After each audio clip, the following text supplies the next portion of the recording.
Hello, my name is Benjamin Hart. I'm an American attorney and the Managing Director of Integrity Legal here in Bangkok, Thailand.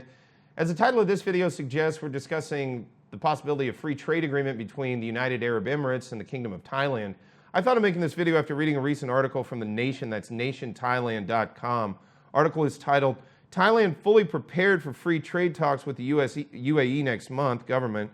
Quoting directly, Thailand is ready to begin negotiations on a free trade agreement, FTA, with one of its fastest growing trade partners, the United Arab Emirates, next month.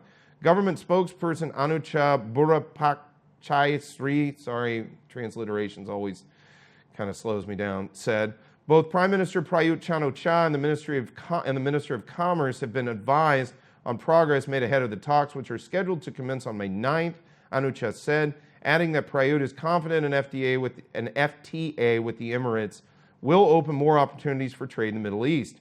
I thought this was really interesting.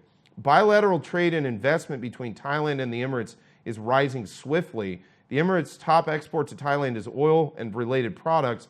Non-oil trade between the two countries reached US $6.1 billion in 2022, up 21% year on year. So that's a pretty sizable increase in terms of trade. And really, honestly, I'd love to see Thailand initiate and engage in and promulgate even more of these free trade agreements throughout the world. It's definitely a good thing, and I think we're probably going to see presumably we would see serious benefits here in Thailand for both Thai importers and exporters if there was a free trade agreement effected between the UAE and Thailand.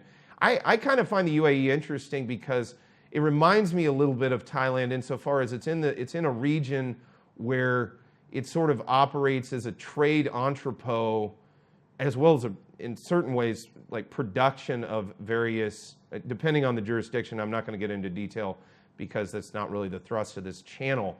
But both parties are major producers of goods and services and resources that are highly in demand.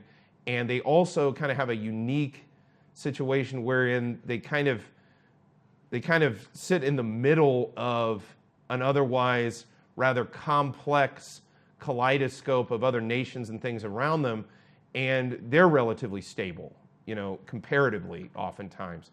So again, and not to get too deep into that, but long story short, I think it's just generally a net positive to both Thailand and the Emirates to effect a free trade agreement between these two jurisdictions.